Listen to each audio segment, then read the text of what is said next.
De tempos em tempos aparece uma moda tática no futebol. Formação com 3 zagueiros, a aposta numa dupla de ataque com meio de campo reforçado num 4-4-2, o tão utilizado 4-3-3 e a retranca como último recurso. Não existe certo ou errado, todas essas estratégias cumprem a função de um meio para atingir um fim. Nesse caso, o fim é vencer jogos e conquistar títulos. Claro que algumas filosofias de jogo vão nos agradar mais, porque a gente quer que o nosso time jogue bonito e vença. Nesse sentido, ao longo da história, o futebol presenciou o surgimento de diferentes estratégias e formações de jogo. E nesse vídeo eu vou me aprofundar nesse assunto, falando da evolução tática do futebol.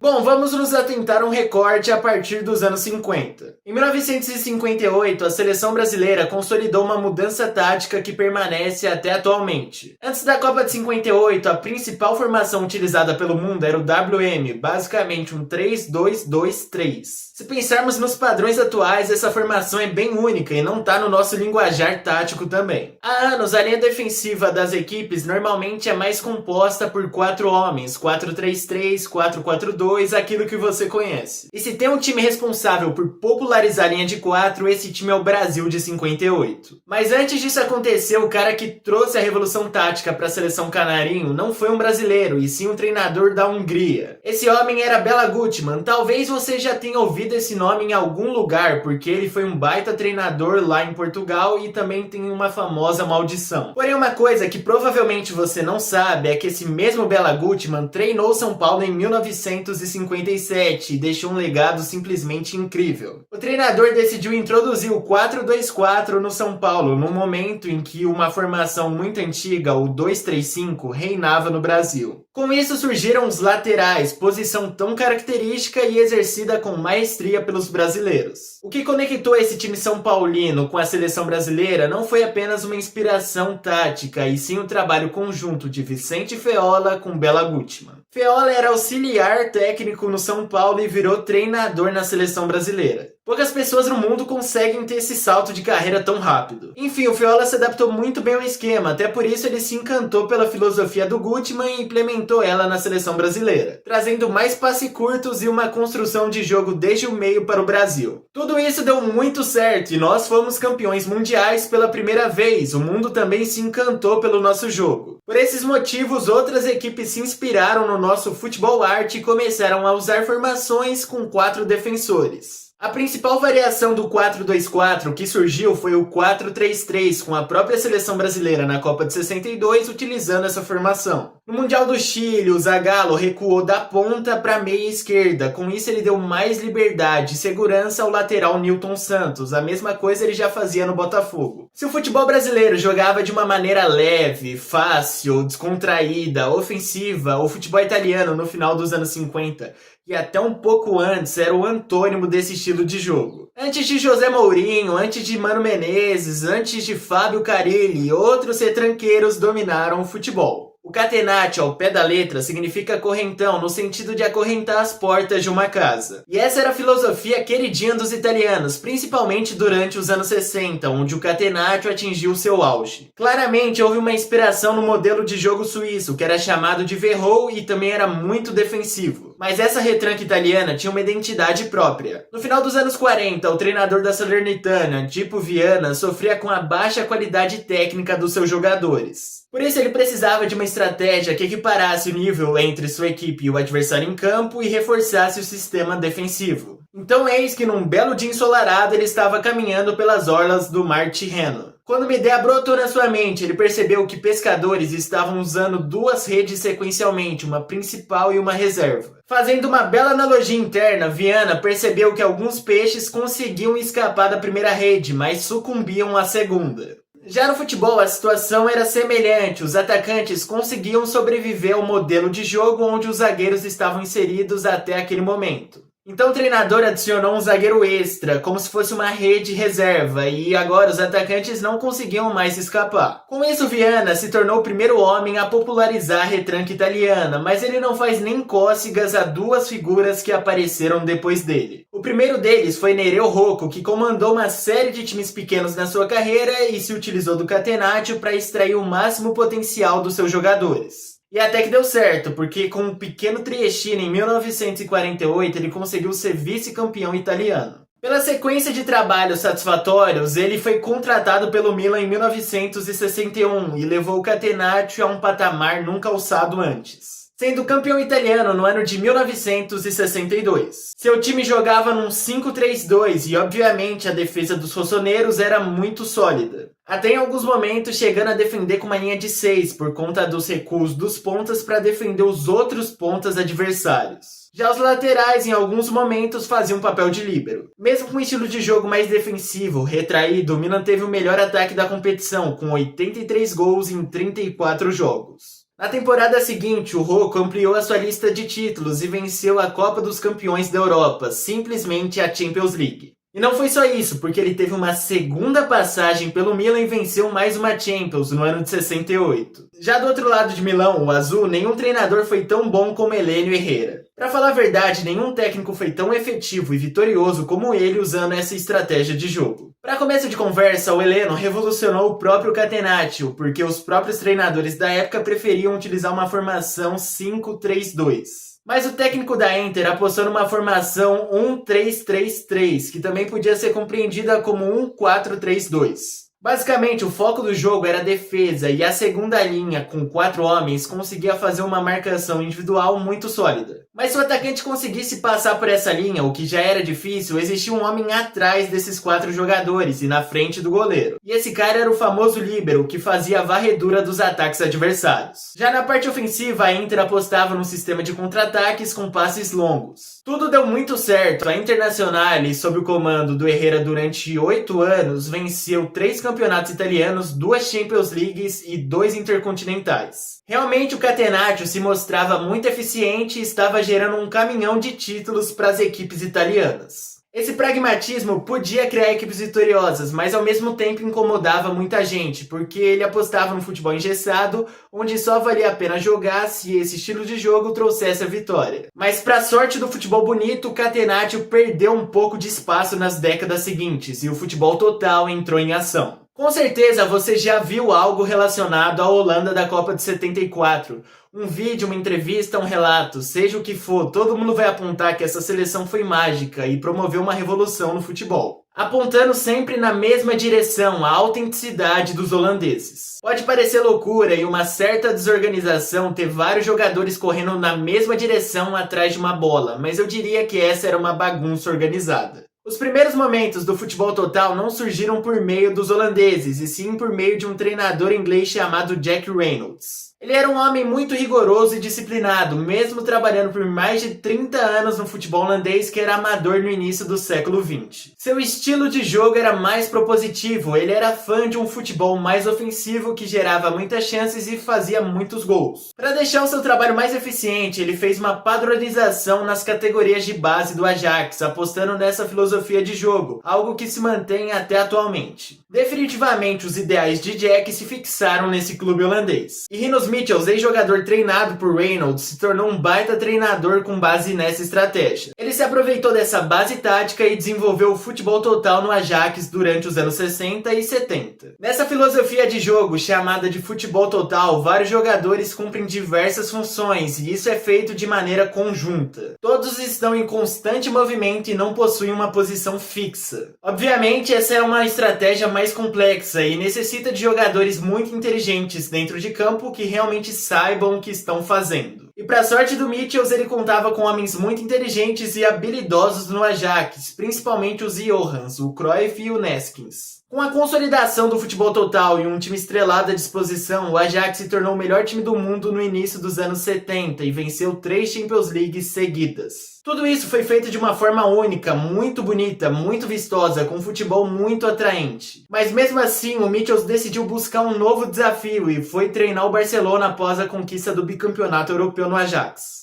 Em 74, ele retornou para o futebol holandês, dessa vez para treinar a seleção holandesa, que ficaria conhecida como Laranja Mecânica. A Holanda seguiu a mesma filosofia de jogo do Ajax, basicamente o clube de Amsterdã foi a base da seleção. A formação também era igual, um 4-3-3. A pressão surreal possibilitava a rápida recuperação de bola num setor muito interessante para criar jogadas ofensivas. Então essa Holanda era vista como um time forte ofensivamente, porque ela se deparava muitas vezes com defesas despreparadas. Já na parte defensiva, o time holandês era muito competente e fazia a linha de impedimento com maestria. Isso era possível graças à sintonia da movimentação dos jogadores na parte defensiva. Mas apesar de todas essas mudanças cativantes e inspiradores, essa Holanda não era um time perfeito, e a Alemanha Ocidental provou isso, vencendo eles na final da Copa. O futebol total também chegou no Barcelona. Obviamente, a passagem do Michels iniciou essa era no clube blaugrana, mas foi com o Cruyff no comando, outro treinador que eternizou esse estilo de jogo holandês, que o Barcelona realmente atingiu seu apogeu. Vencendo uma Champions no ano de 1992, com um time que ficaria conhecido como Dream Team. No fim, mesmo que o futebol total seja um estilo de jogo bem excêntrico e tenha entrado em desuso nos últimos anos, ele deixou um legado enorme para o esporte, provavelmente sendo a estratégia mais importante para o desenvolvimento tático do futebol. No futebol total foram aprimorados a pressão para recuperar a posse, o trabalho coletivo, a linha de impedimento e a fluidez tática. Enquanto isso acontecia na Europa, aqui no Brasil nós passávamos pelo nosso auge técnico e talvez tático. Na Copa de 70, o esquadrão, amplamente considerada como a melhor seleção da história, foi um grande exemplo de adaptação tática conforme o material humano disponível. Zagallo foi o treinador no Mundial, mas a preparação foi bem acidentada, porque o velho Lobo chegou na seleção pouco mais de 2 meses antes da Copa começar. O Brasil jogava num 4-2-4 com o antigo treinador João Saldanha, mas com Zagallo passamos a jogar num 4-3-3.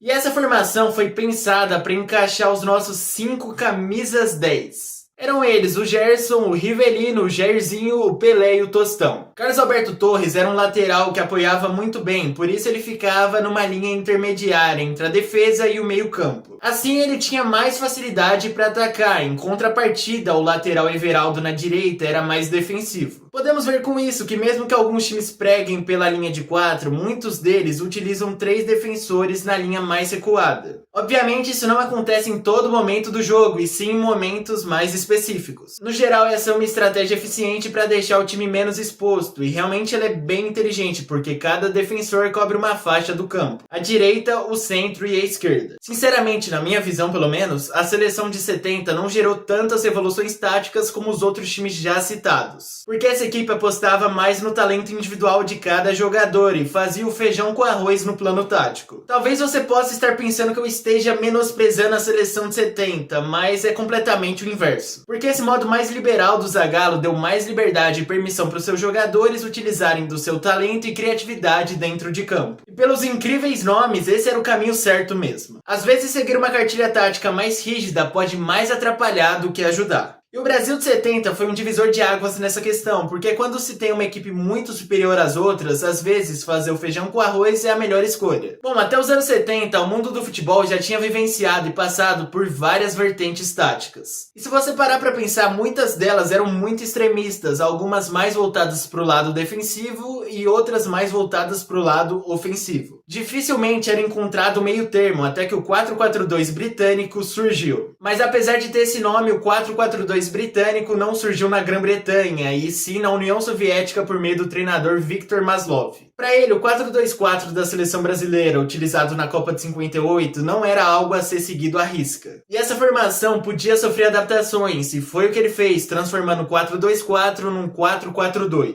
Os 2 pontas foram recuados para o meio, com isso surgiu essa clássica estratégia posicional. Seu sistema também apostava numa pressão para recuperar a bola e uma marcação por zona. O mesmo 4-4-2 explodiu de popularidade após a Copa de 66, onde a Inglaterra foi campeã mundial utilizando essa formação. Por esse sucesso estrondoso, o futebol inglês passou por uma febre, com quase todas as suas equipes utilizando essa formação. Dentre esses clubes se destacaram o Nottingham Forest de Brian Clough e o Liverpool, que ganhou 4 Champions no intervalo de 7 anos. Com o tempo, essa formação, juntamente com o 4-3-3, assumiu o posto da formação mais utilizada no mundo do futebol. E ainda deixou descendentes, porque outras formações provêm desse 4-4-2 original, tipo o 4-2-3-1, que é uma das variações mais utilizadas. A verdade é que o 4-4-2 é muito versátil e equilibrado, contendo 2 jogadores por cada posição de linha. 2 zagueiros, 2 laterais, 2 meias centrais, 2 meias que jogam pelas laterais e 2 atacantes. Por esse motivo, muitos treinadores famosos como Alex Ferguson, Arsene Wenger e Arrigo Sacchi transformaram o 4-4-2 na formação mais utilizada durante as suas carreiras. Durante o período em que o 4-4-2 dominava o mundo, um time muito conhecido encantava o mundo também pela estética do seu jogo. E essa equipe era o Brasil de 82. Essa seleção ficou famosa pelo jogo bonito, era um colírio para os olhos assistir esse Brasil jogar. Jogávamos numa espécie de 4-2-3-1 e o jogo da seleção era muito envolvente, com uma grande marcação-pressão, uma grande movimentação dos homens ofensivos e uma boa troca de bola. O ataque do time comandado pelo Tele Santana realmente era incrível, mas a defesa às vezes era negligenciada. Os laterais eram muito ofensivos e em muitas oportunidades deixavam os zagueiros expostos. No fim, esse time não ganhou a Copa, mas ganhou o coração de milhões de pessoas, e dentre elas está Pep Guardiola. Ele, em 1982, só tinha 11 anos, mas se encantou por esse time, como ele demonstrou numa entrevista concedida à ESPN no ano de 2019. Esta seleção foi uma das maiores que existiram em relação a todos os seus jogadores maravilhosos. Éder, Zico, Júnior, foi uma seleção extraordinária. E esse mesmo Guardiola é um dos maiores treinadores da história, e um homem responsável por lapidar e consolidar uma estratégia de jogo muito famosa. Obviamente você conhece ela, né? O tic-tac. Mas a verdade é que o Pep não gosta dessa expressão, como ele disse no livro Guardiola Confidencial. Eu odeio o tic-tac.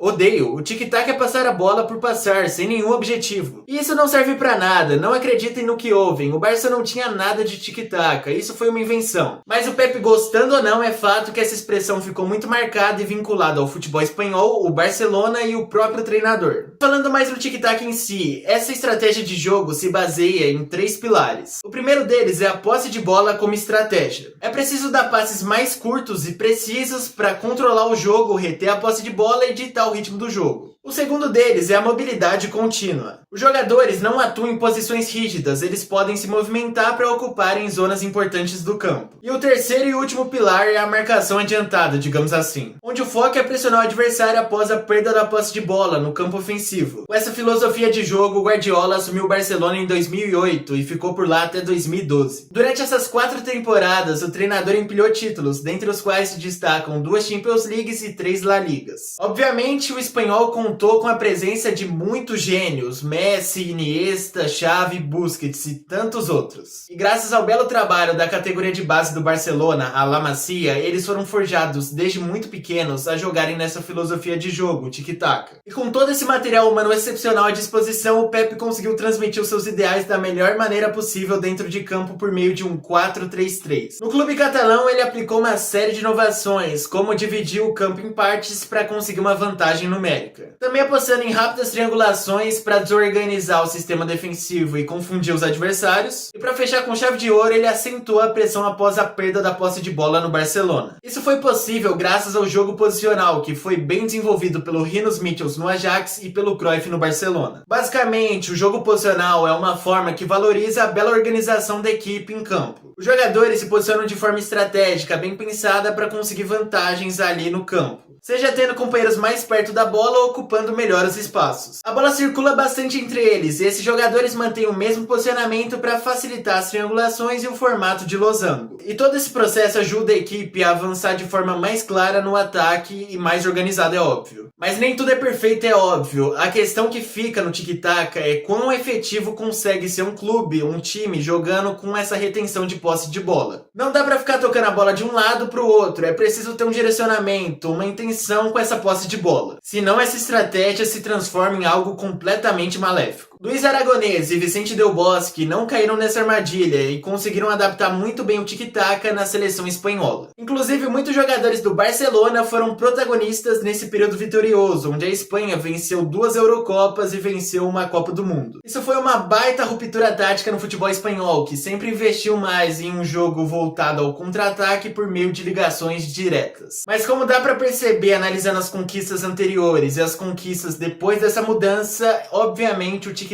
fez muito bem para a Espanha. Era possível jogar bonito e ao mesmo tempo ganhar títulos, o cenário perfeito. E outro clube que conseguiu realizar essa façanha foi o Liverpool do Klopp, através da filosofia de jogo Gegenpress. Tudo bem, outras filosofias de jogo fazem essa pressão pós-perda, mas nenhuma delas faz isso com tanta intensidade como a estratégia aperfeiçoada pelo Klopp. A palavra alemã Gegenpress já transmite essa ideia, significando algo como pressão pós-perda ou contra-pressão. Ao invés de seguir o caminho de reagrupar, reposicionar e esperar o ataque adversário, essa filosofia se volta para o caminho inverso. A intenção é subir as linhas até o limite e diminuir o espaço dos oponentes. Após a recuperação da posse de bola, a intenção é atacar o mais rápido possível, porque normalmente as defesas estão desorganizadas. E também tem um detalhe que muitas vezes o time que roubou a bola está numa posição bem próxima ao gol. Enfim, a primeira experiência em alto nível da estratégia do Klopp apareceu no Borussia Dortmund nos anos de 2008 a 2015, quando o próprio trabalhou no clube. Normalmente a formação utilizada era um 4-2-3-1, com os 4 homens da frente atuando nessa pressão insaciável. Já os volantes forneciam auxílio, dando mais estabilidade e segurança no meio de campo. Enquanto isso acontecia, a linha defensiva subia justamente para pressionar o máximo adversário. Esse plano ousado do Klopp deu certo, e ele teve até que um sucesso considerável em Dortmund, vencendo 2 campeonatos alemães e chegando na final da Champions League em 2013. Depois disso, em 2015, o Klopp foi para o Liverpool, e ele precisou fazer uma reconstrução em solo inglês, tanto na parte de elenco quanto tática. No início, o treinador aplicou o Gegenpress por meio de um 4-2-3-1, da mesma forma que ele fez no Dortmund. Mas ao longo do seu trabalho, ele adotou o clássico 4-3-3. O estilo de jogo do Klopp não era voltado à correria desordenada, toda a pressão era feita de maneira planejada e conjunta também. Esse trabalho bem orquestrado alçou o Liverpool ao topo da Europa no ano de 2019, e esse jeitão heavy metal do Klopp chegou no seu apogeu. E essa é até então a evolução tática do futebol. Como você pôde perceber, muitas formas distintas de jogo apareceram nesses 70 anos. Algumas estratégias eram mais ofensivas e extravagantes, e outras eram mais cautelosas e defensivas. Se você quiser entender melhor o contexto por trás dessa evolução tática, eu fiz uma parte 1 desse vídeo que se volta mais sobre a evolução tática do futebol lá nos primórdios, até a Hungria de 1954. Tá aqui no card se você quiser assistir. O vídeo realmente acho que vai ser bem enriquecedor para você e vai ampliar um pouco seus horizontes nesse mundo tático do futebol. Bom, meu nome é Matheus e sinceramente esse vídeo deu muito trabalho, muita pesquisa envolvida. E se você quer que eu traga mais conteúdo nesse estilo, deixa o like, porque realmente vai me ajudar na divulgação desse conteúdo. Esse conteúdo vai ser mandado, vai ser enviado, divulgado para mais pessoas e vai possibilitar realmente que eu continue trabalhando firme nesse projeto, nesse canal. Também siga o Historiador da Bola nessas redes sociais. E no mais é isso. Então tchau e até logo!